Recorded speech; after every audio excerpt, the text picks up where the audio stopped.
Pronto.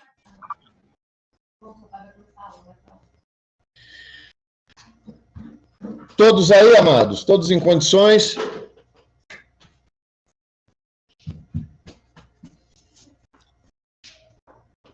Inerrância. Jesus prometeu que o Espírito Santo capacitaria seus apóstolos para lembrarem de tudo o que foi dito. Mas aquele Consolador, o Espírito Santo que o Pai enviará em meu nome, esse vos ensinará todas as coisas e vos fará lembrar de tudo quanto vos tenho dito. João 14, 26. Amados, olha só. Eu não posso perder a oportunidade de falar as coisas como elas são, tá? Queridos, não pense você que porque você não lembra de capítulo, versículo, livro, tá? O Espírito Santo não está te esclarecendo, tá bom? Pelo amor de Deus, tá? Essa capacitação do Espírito Santo foi para os apóstolos de Cristo, tá? Então, por favor, amado, não confunda. Ah, o Espírito Santo não é comigo, porque eu não lembro de capítulo, versículo de livro. Nada disso, irmão. Você quer memorizar a Bíblia? Leia a Bíblia, 1, 2, 3, 4, 5. Eu sou jegão, sabe? Eu sou jegão. Eu, para lembrar de algumas coisas, é porque eu já li a Bíblia algumas vezes, tá? Então, a gente, de tanto ler, a gente lembra, às vezes, de um fragmentozinho, e como eu não sou um apóstolo, né, que o Espírito Santo vai lá e me faz lembrar de tudo o que foi escrito, né? O que acontece? Eu recorro à concordância bíblica, tá? Aí eu coloco lá, vou pela palavra que eu lembro de determinado texto e a concordância me traz todas as passagens em que se encontram aquela palavra, tá bom? Então, Pastor, o senhor pode indicar uma boa concordância bíblica? Posso sim. A da Almeida, maravilhosa. Ela tem a capa preta. Aqui no Mato Grosso do Sul não está sendo mais entregue, tá? Mas São Paulo, Recife, pode procurar que acha, Salvador. Agora vocês podem comprar também pela Luz e Vida, tá bom? Pela editora Luz e Vida, que a minha eu comprei lá em Recife, né? E que eu nem sei por que mão anda. Porque tem um ditado antigo que meu pai me falava, que é o seguinte: quem empresta, nem para si presta.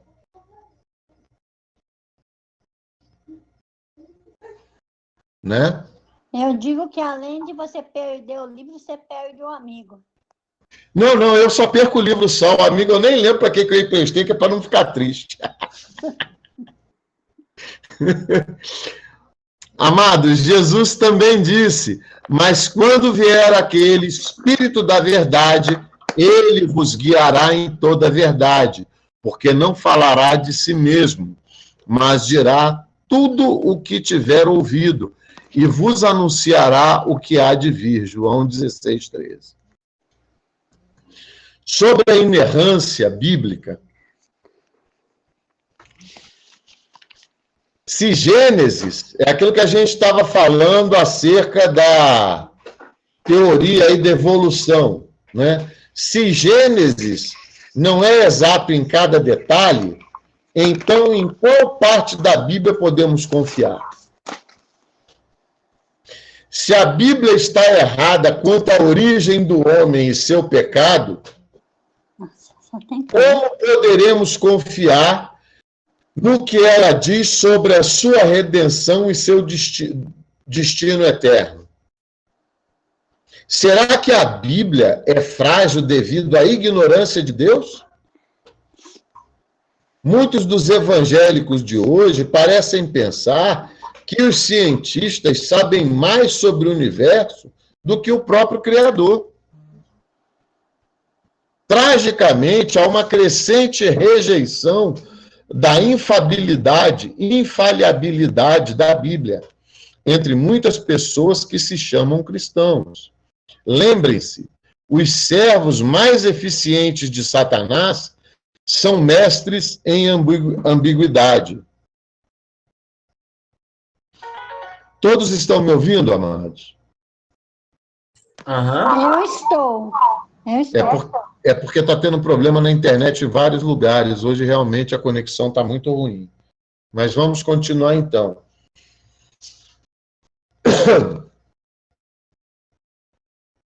Se as últimas descobertas da ciência concordam ou não com a Bíblia, isto não deve inquietar o povo de Deus.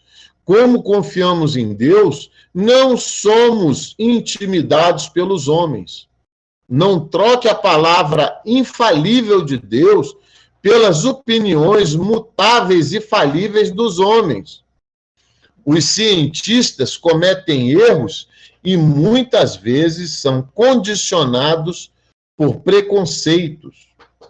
Os maiores cientistas têm sido influenciados por orgulho, ambição, cobiça, inveja e até por evidente impulso de estar certo. Quantas vezes vemos na televisão os cientistas afirmarem uma coisa e uma década depois negarem aquilo que falaram?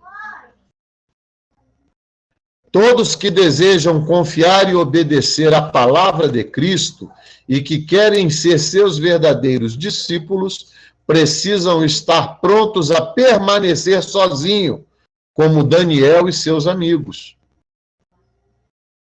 Com medo de serem diferentes, muitos cristãos seguem a multidão. Amados, aí cabe a gente fazer uma reflexão. Eu penso dessa forma, creio que Mário também, eu com Jesus sou maioria. Eu com Jesus sou maioria. Eu não estou nem aí se aparecer amanhã, entendeu? O Papa da Galáxia, sabe? Dizendo que o universo não foi criado nem por Deus, nem por um Big Bang. Foi uma ameba que explodiu. Vai ter um montão de gente acreditando que o universo foi criado a partir da explosão de uma ameba. E eu vou continuar falando que, no princípio, era Deus.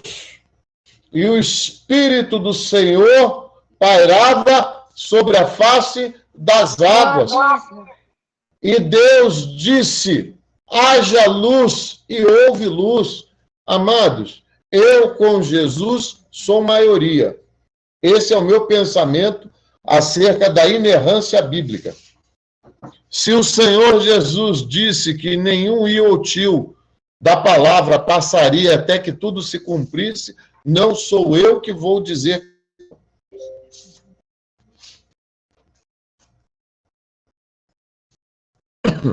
Temos que crer na Bíblia inteira. Hoje eu reconheço que num período da minha vida eu estava do lado das pessoas que criticavam e achavam que tudo era relativo. E agora eu recebo críticas por acreditar no Deus absoluto. Tu é maluco, cara, tu é carola. Você não acredita que o homem descende do macaco? Eu falei, eu não, descende tu. Eu sou descendente de Adão. Eu vou dizer que minha mãe era uma gorila. Aonde? Meu pai, porque era pretinho, era um chimpanzé? Não. Tá? Negativo. Eu sou descendente de Adão. E hoje faço parte da tribo do leão de Judá. Se o povo vai dizer que eu sou maluco, então eu sou maluco. Se amanhã vão falar, olha, nós vamos matar os cristãos, eu pergunto onde é que é a fila.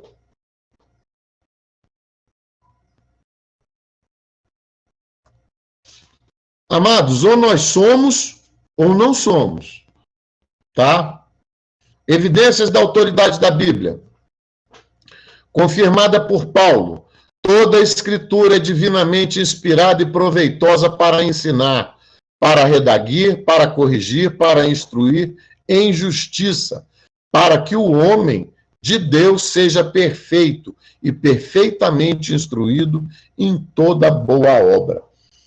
Eita, amados, aqui tem um problema. Aqui tem um problemão. Para o homem e para a mulher de Deus, ó. Porque para ser chamado de homem e mulher de Deus,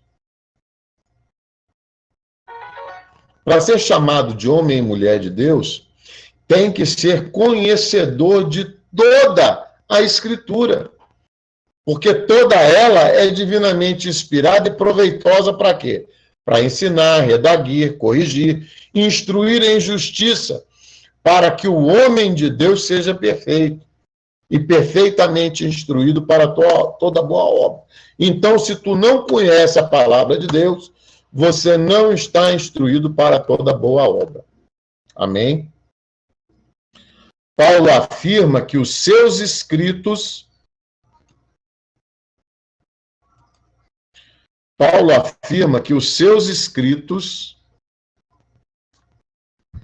são mandamentos do Senhor. Em 1 Coríntios 14, 37 está escrito: se alguém cuida ser profeta ou espiritual, reconheça que as coisas que vos escrevo são mandamentos do Senhor. São confirmadas por Pedro, sabendo primeiramente isto, que nenhuma profecia da Escritura é de particular interpretação, porque a profecia nunca foi produzida por vontade de homem algum, mas os homens santos de Deus falaram inspirados pelo Espírito Santo. Aí, queridos, vai outra paulada nos atuais profetas, que vivem de revelamento em revelamento, tá? Amado, nenhuma profecia é de particular interpretação. Ou seja, eu não posso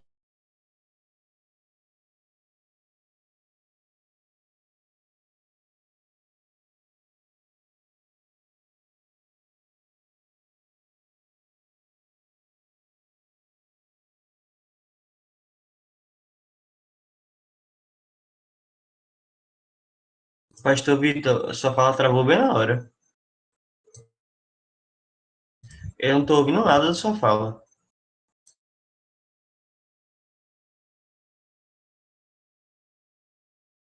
Ainda não. Vitor, caiu a sua conexão, aí voltou, mas está sem áudio.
Pastor Mário?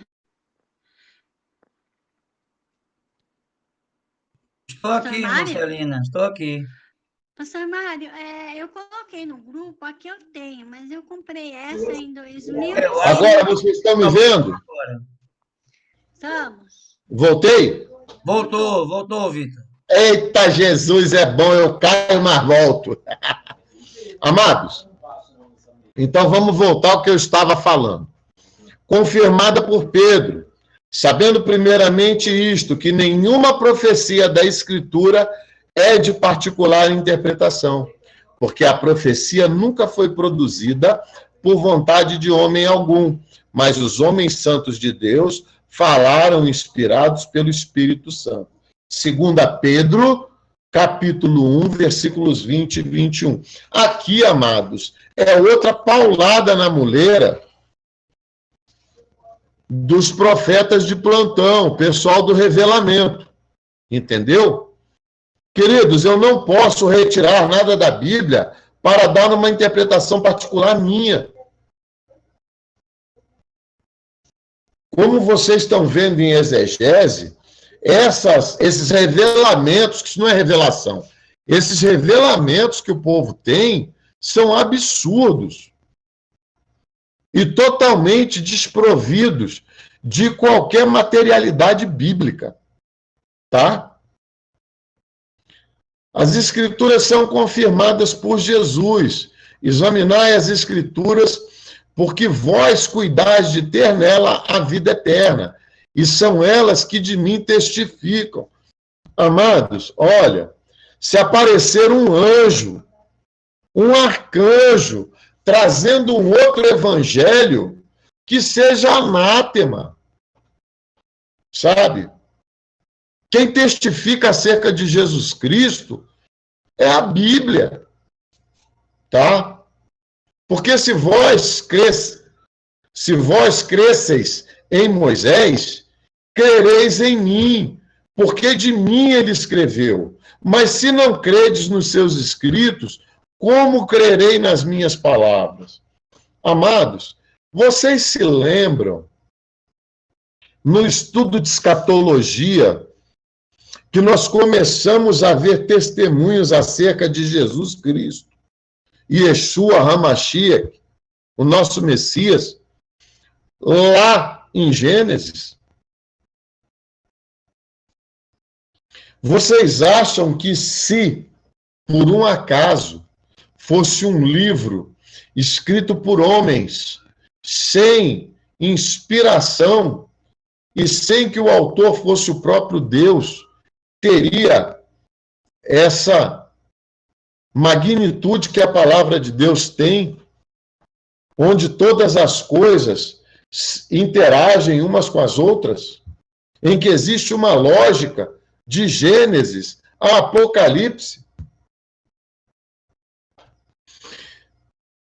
Mais evidências da autoridade da Bíblia, consistência interna, o conteúdo e os efeitos da Escritura. A Bíblia tem muitas variedades, mas uma só mensagem uniforme. Ela foi escrita durante um tempo de 1.600 anos, em 3 línguas, por cerca de 40 autores, falando de muitos assuntos. Contudo, a Bíblia tem uma surpreendente unidade e consistência na sua mensagem. Além disso, ela contém muitas coisas que a mente humana nunca poderia ter imaginado. O seu conteúdo surpreende as mentes mais brilhantes. A Bíblia tem transformado países, sociedades e milhões de vidas através da história. A Bíblia é a palavra poderosa de Deus. Amém? Inspiração, inerrância e infalibilidade. A Bíblia é inspirada por Deus. Inspirada é igual soprada, do grego, theopneustos. Portanto, se é inspirada, é inerrante. Se é inerrante, então é infalível. Isso vai cair na prova, tá? Essa questão vai cair na prova.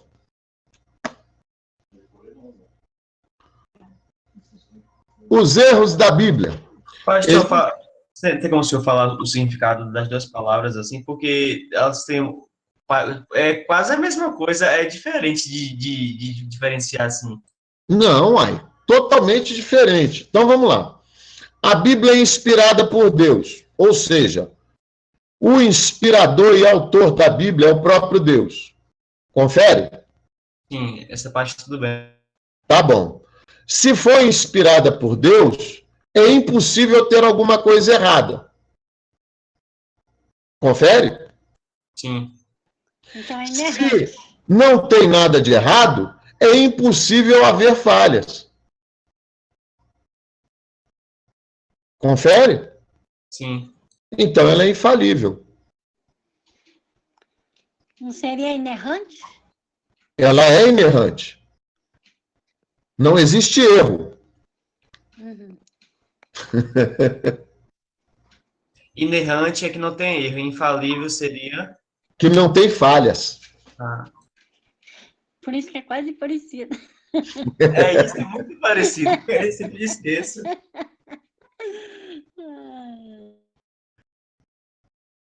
Amados, existem algumas dificuldades na Bíblia, mas não há erros. Ninguém conseguiu provar que a Bíblia está errada. Em alguns trechos, houve erro do copista, mas com a análise de outras cópias, revelou-se o problema. O que acontece, às vezes, é problema de interpretação dos homens, ou algo que ainda não foi esclarecido. Ajuda para as dificuldades da Bíblia. Livro, Manual Popular de Dúvidas, Enigmas, Contradições da Bíblia. Autores Norman Geisler, Thomas Howe, editora Mundo Cristão. Tipos de Bíblia. Eita Jesus, agora aqui é que vem o início da tormenta, né? Perguntas: por que existem diferenças entre algumas Bíblias? Qual é a melhor tradução da Bíblia? O que é preciso saber para não ser enganado quando comprar uma Bíblia? Basicamente, possuímos dois tipos de Bíblia: baseadas no texto tradicional ou texto bizantino. Outras, baseadas no texto moderno ou texto alexandrino.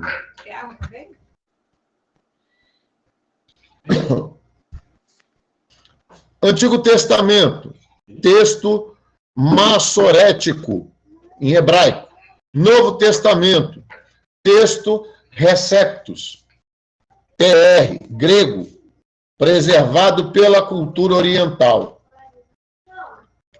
Baseados no texto moderno ou texto alexandrino, Antigo Testamento, Septuaginta, no grego. Novo Testamento, texto crítico, grego, preservado pela cultura ocidental. Antigo Testamento, texto massorético. Os massoretas eram escribas judeus que se dedicavam a preservar e cuidar das escrituras, Antigo Testamento.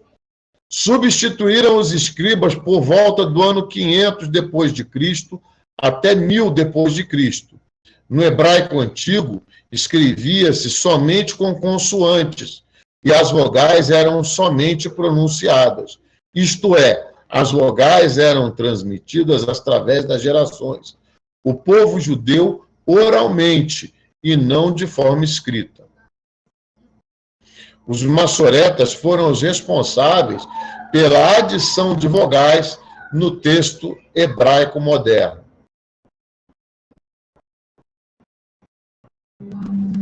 Antigo Testamento, Septuaginta, é o nome de uma tradução do Antigo Testamento para o idioma grego, feita no século III a.C.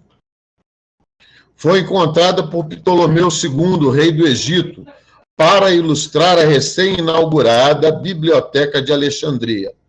A tradução ficou conhecida como os 70, ou Septuaginta, palavra latina que significa 70, ou ainda LXX, pois 72 rabinos trabalharam nela. A Septuaginta foi usada como base para diversas traduções da Bíblia do Ocidente. A recuperação do texto bíblico. Na Idade Média, a Igreja Romana só permitia o uso do latim e o povo não tinha acesso à Bíblia nem aos textos em grego.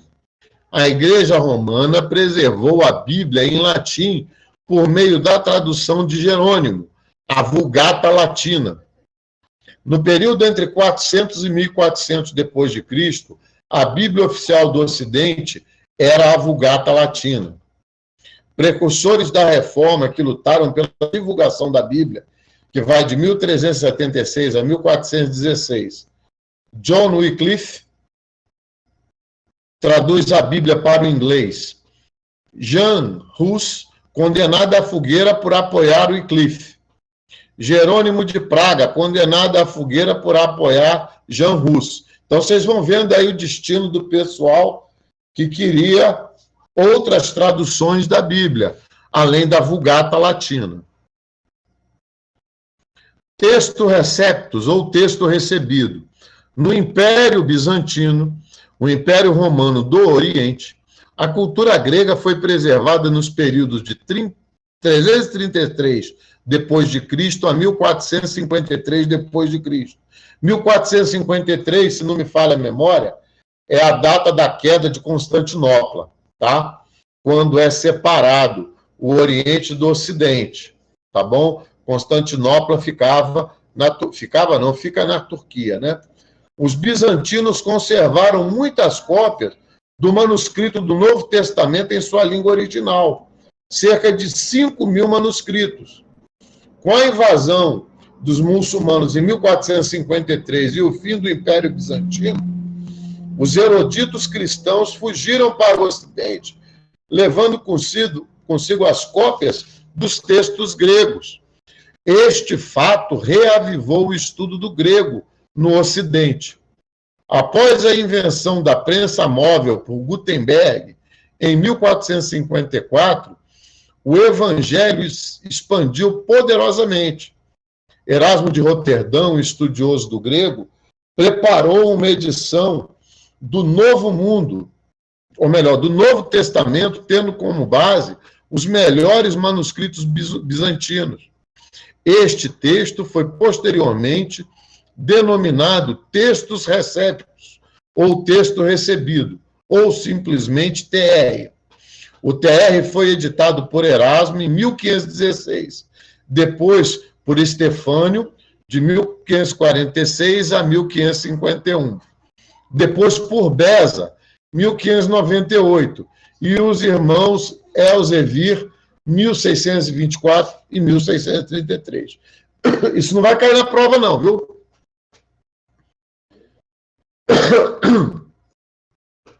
O Textus Receptus, TR, foi o texto grego usado na Reforma. Então, isso vai cair na prova, tá? Vamos nos lembrar que a Bíblia reformada, ela é feita utilizando os textos bizantinos. Amém? Tá? Então, as Bíblias produzidas na Reforma Protestante, Bíblia de Lutero, idioma alemão, 1522. Bíblia Reina Valera, em espanhol, 1569. Rei Tiago, é a Bíblia King James, tradução em inglês, 1611. Diodate, italiana, 1649. E, pasmem, João Ferreira de Almeida, português, 1681. Pastor Vitor, o senhor já viu o comentário de Chaplin? Chaplin, eu acho. Oi? O senhor já viu o comentário Chaplin? Já. O comentário do Antigo Testamento, ele traz o grego no original. Sim, o grego no original que ele traz é o texto bizantino.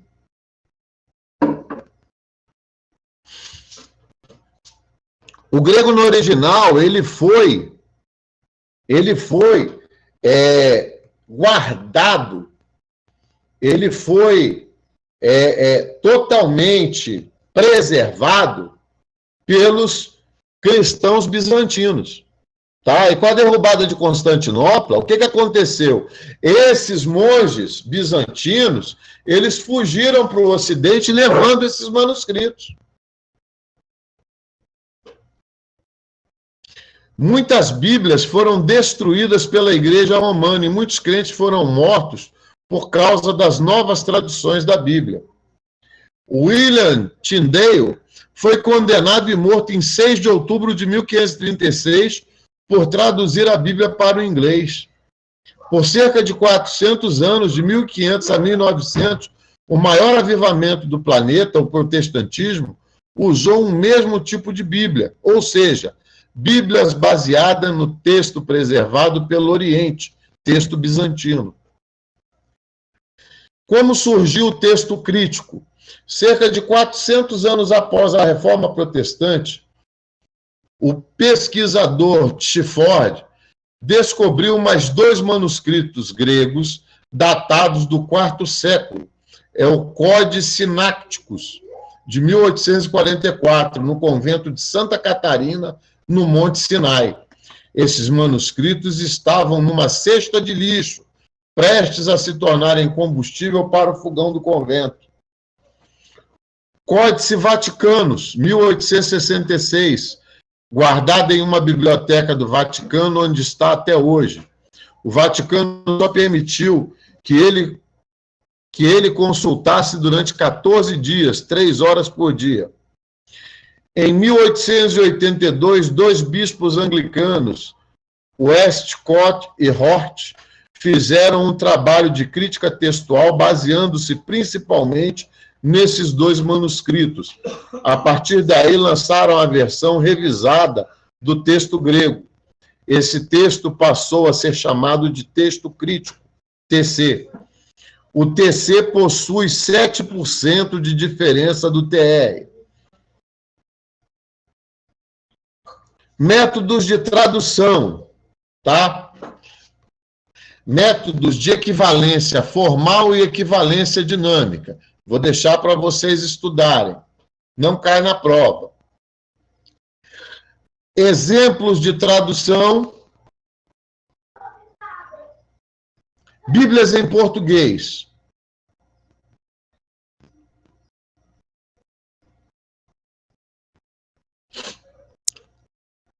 ACF, igual a Almeida Corrigida Fiel, da Sociedade Bíblica Trinitariana do Brasil. Acho que é isso. 100% de tradução formal, ou seja, 100% fiel. Almeida, Revista e Corrigida, que é a que eu uso. Sociedade Bíblica do Brasil, e a outra eu não sei qual é a editora, IBB. Não lembro o significado da sigla. Sociedade Bíblica. Oi? Sociedade Bíblica Brasileira. Não, SBB. Agora, IBB eu não sei o que é. 98% de tradução formal, tá? E de 2%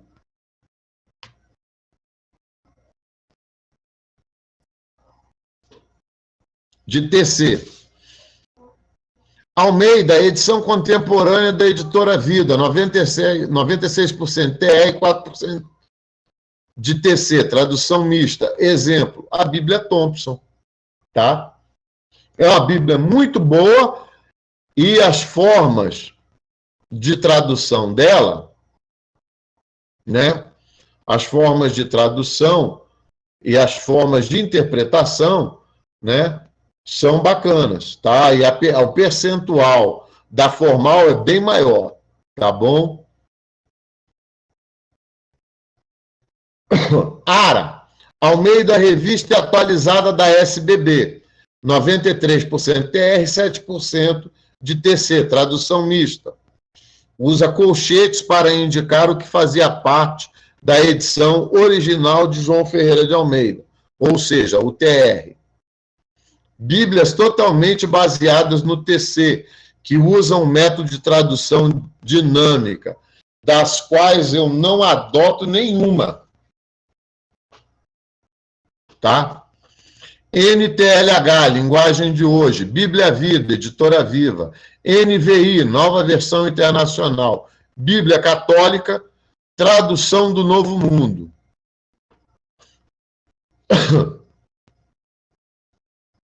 Aí abaixo nós temos umas correções, nós temos algumas comparações, tá?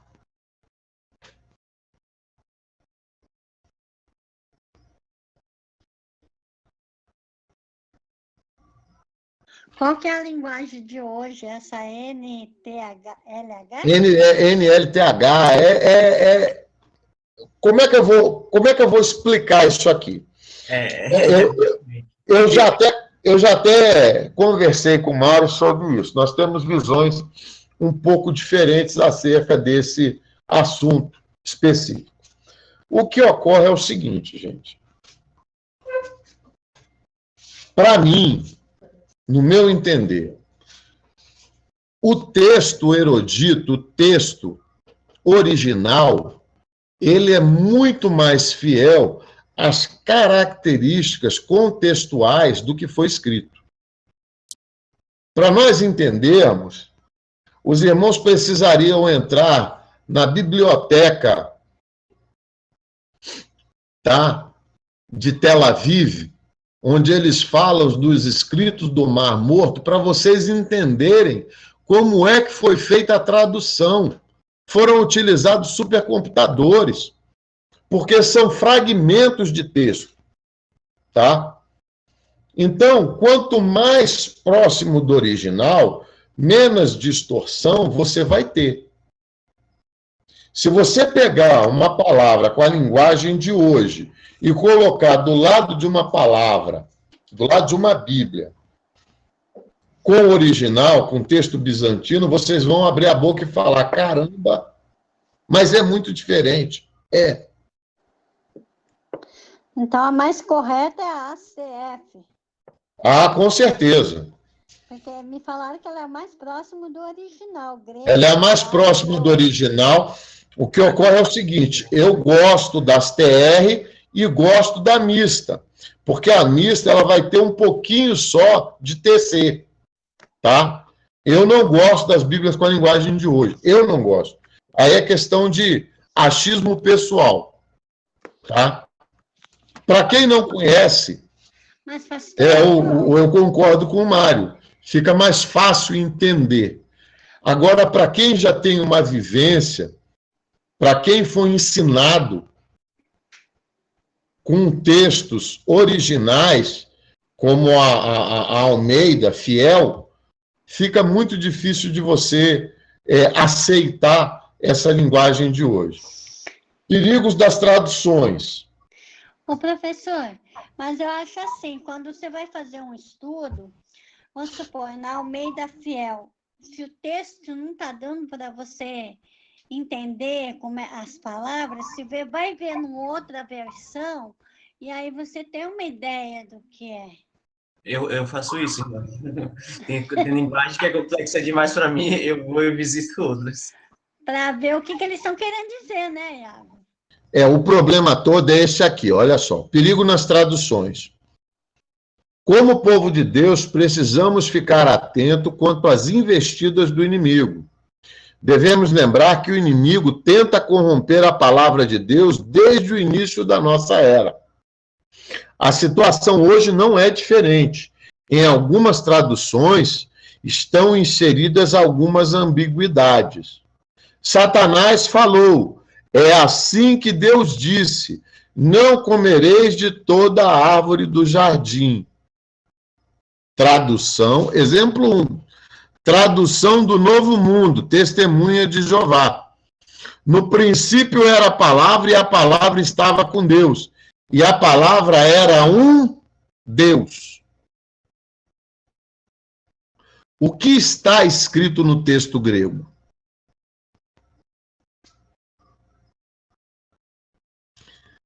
Tá?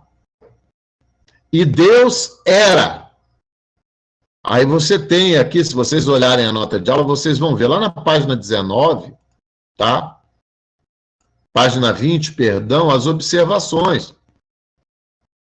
Nesse versículo, Deus é atributo. Diante de um atributo, o artigo é omitido. Então, a tradução correta é. E o verbo, a palavra, era Deus. Então a gente precisa tomar muito cuidado com essas... Como está no texto de João, né? João. Exatamente. A gente precisa tomar muito cuidado, tá? Com essas traduções, entre aspas, diferentes do original, do grego, tá? É por isso que é complicado. Olha só, tradução da Bíblia de Jerusalém. Porém, hostilidade entre ti e a mulher, entre tua linhagem e a linhagem dela. Ela te esmagará a cabeça e tu lhe ferirás o calcanhar. Uai, não é ela? Esse ela aqui faz menção a Maria e não a Jesus. A interpretação dada aqui pelos católicos romanos é que Maria pisou na cabeça da serpente e, por isso, é corredendora da salvação. Em nenhum lugar da Bíblia há essa interpretação, nem pelos profetas, nem pelos apóstolos. Na Alemanha, olha aqui um outro exemplo. Na Alemanha, publica uma versão politicamente correta da Bíblia. Quem noticiou isso aqui foi a agência France Express, tá? Mãe Nossa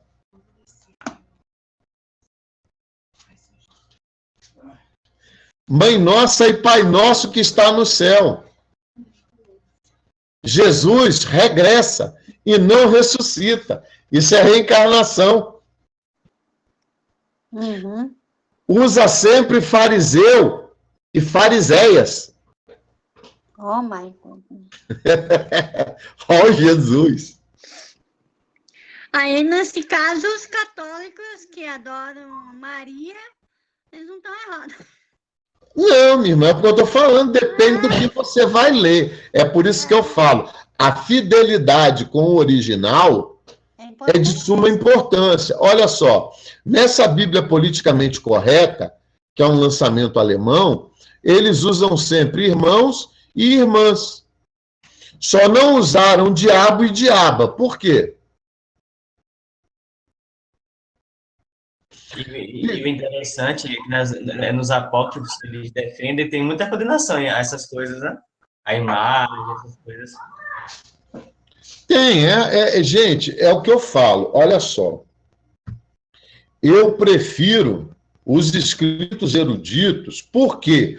Porque deles vem o que é original, tá? Tiago 5,14. Está alguém entre vós doente? Chame os presbíteros da igreja, e estes façam oração sobre ele, ungindo-o com óleo em nome do Senhor. No grego, existem pelo menos duas palavras para o verbo ungir: aleifo e crio, ou shirio. Aleifo sempre é usado para unção natural, como perfume ou remédio, sem conotação espiritual.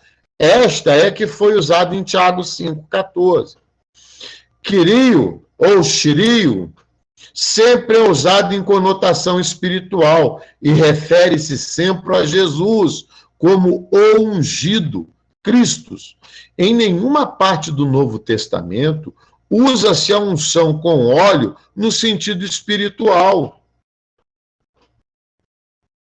Os rituais do Antigo Testamento eram simbolismos e não a realidade das coisas. Os apóstolos não ungiram com óleo a nenhum bispo ou diácono. Eles faziam por imposição de mãos. Nós vemos isso em 1 Timóteo 4,14, 2 Timóteo 1,6, Hebreus 6, 1 e 2. A sequência do texto confirma: e a oração da fé salvará o enfermo, e o Senhor o levantará, e se houver cometido pecado, ser-lhe-ão perdoado. Tiago 5,15. Não há oração do óleo ou poder do óleo. Deve-se interpretar a Bíblia como a própria Bíblia. Então, queridos, o que a gente vê hoje é uma banalização da unção. Entendeu?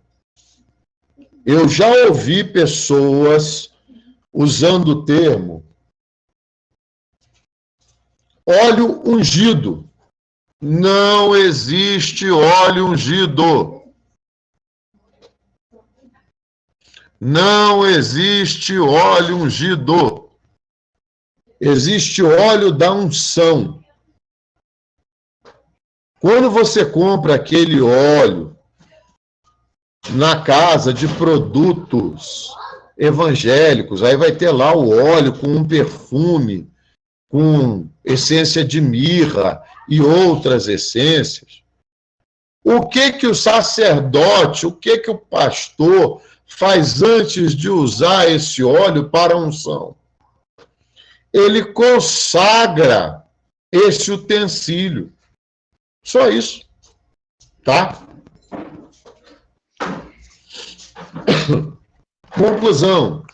E tem que ser só o sacerdote que pode consagrar? Só o sacerdote.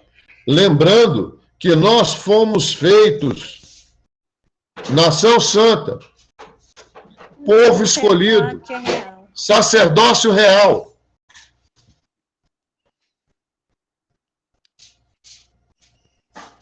Amém, irmãos? Amém. Amém? Gente, deixa eu lembrar vocês de novo, queridos. Meus amados, em nome de Jesus, a nossa relação com Deus é vertical, não é horizontal. Graças a Deus. Cristo, ao expirar, quando Cristo expirou, houve um grande terremoto. Mortos ressuscitaram e o véu do templo se rasgou de alto a baixo. E não houve mais separação do santo dos santos. Tá? Então, qualquer um de nós que comprar um óleo, vai lá na casa de produtos evangélicos, numa Betel, qualquer casa. Chega lá, tem lá um óleo de mirra, com a essência. Eu chego em casa, Senhor, aqui está esse óleo, eu consagro em nome de Jesus para ser utilizado como óleo da unção. Ponto. Agora,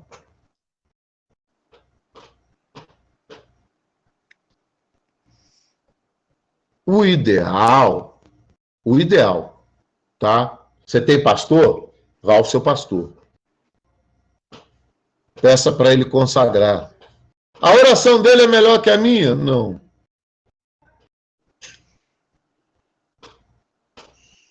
Amém? Então por quê? E tem muita gente, tipo, é onde o carro, Então é por onde as quê? casas, só acha que é isso. Meu irmão, eu unjo a minha casa. Eu consagro tudo que entra na minha casa ao Senhor. Amém. Roupa, calçado, comida, tudo. Porque foi Ele que me deu. Ele é o meu provedor. Ele é o meu Jeová Jirê. Aleluia. Então, tudo que é meu é consagrado a Deus, até os meus animais.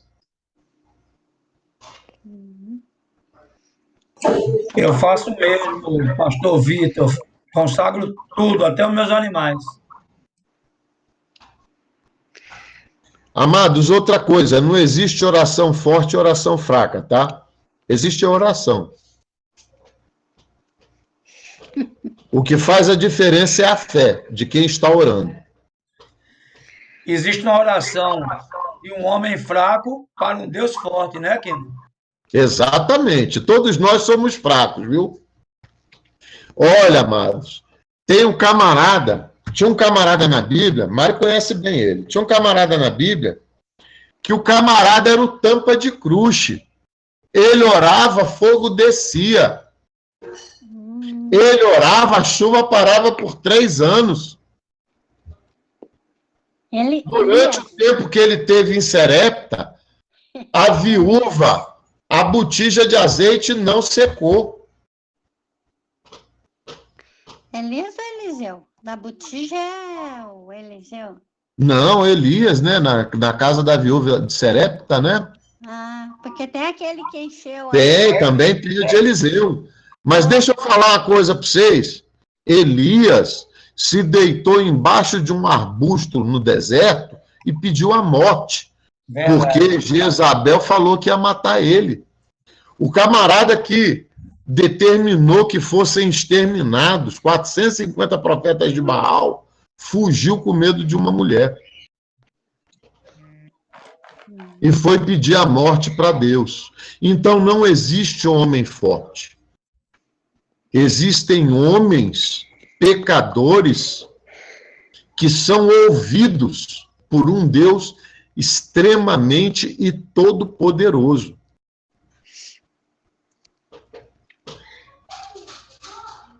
Todo homem tem momentos de fraqueza.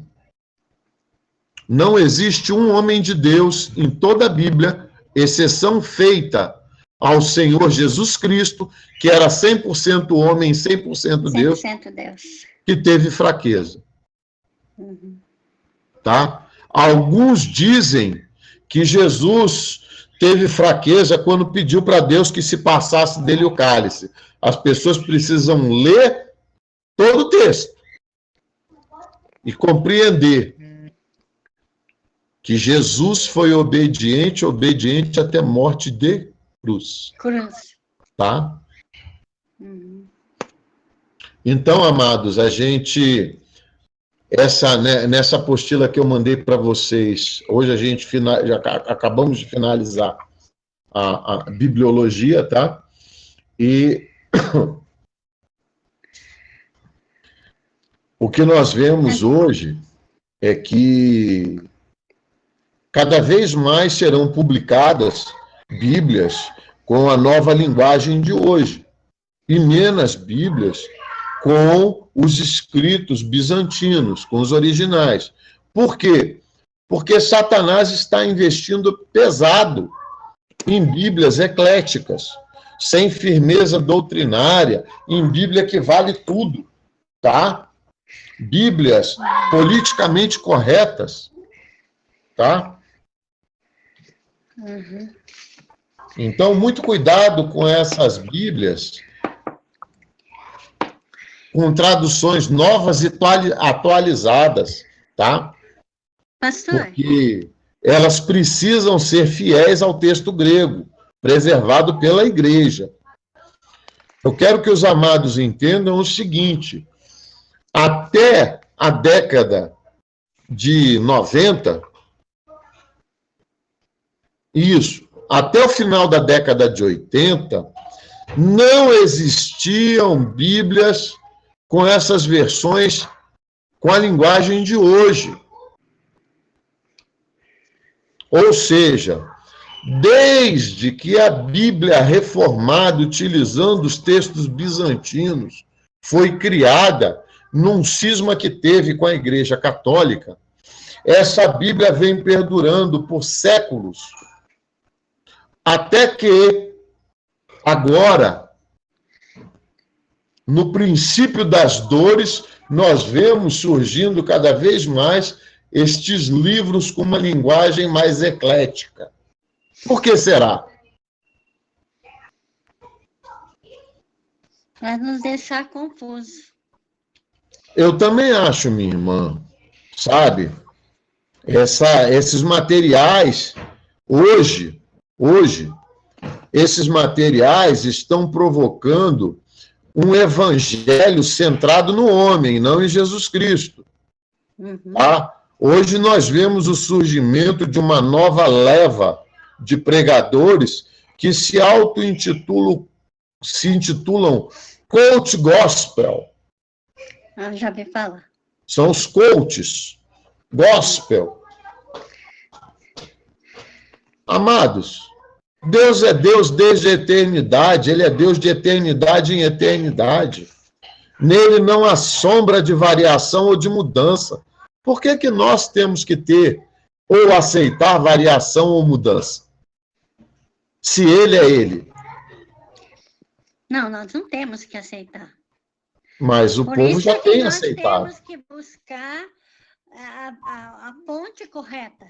Exatamente, mas o povo, por não conhecer o que é o correto, já tem aceitado. Isso já entrou na igreja. Ai, não. Isso já entrou na igreja. Uma Tá? coisa que eu queria saber, professora, o senhor tem um dicionário bíblico bom? Porque esse negócio de você ficar traduzindo coisa da Bíblia em Google não resolve isso.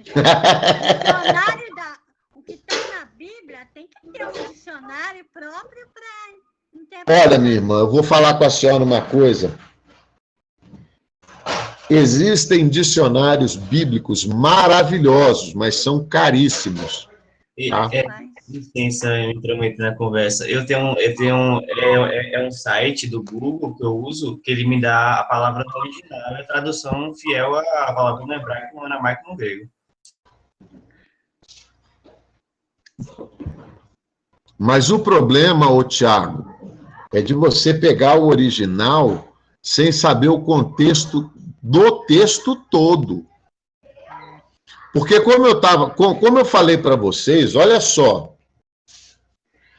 o texto do Antigo Testamento, ele foi escrito em hebraico, tá? Tá, beleza. Só que o texto do hebraico antigo não tinha vogal, eram só consoantes. Sim, é verdade. As vogais, elas eram passadas de geração em geração, de forma oral. Entendeu? Existem dicionários maravilhosos, são caríssimos. Eu uso um dicionário bonzinho, não é top da galáxia, mas quebra um galho. Quebra um galho, tá? É o dicionário...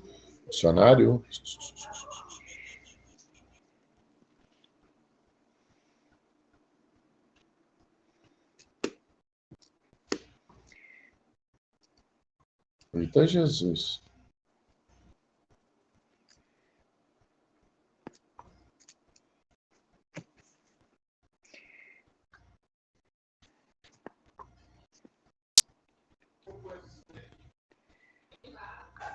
Então, eu tenho esse aqui, ó.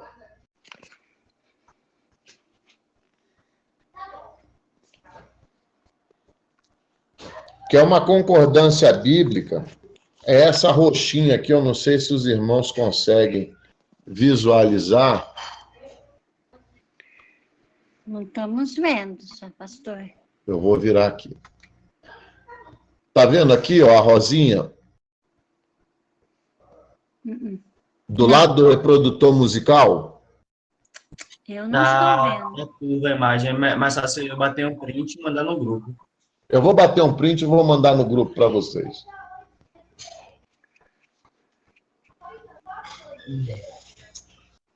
Mas que droga é isso? É porque eu vou mandar no grupo para vocês.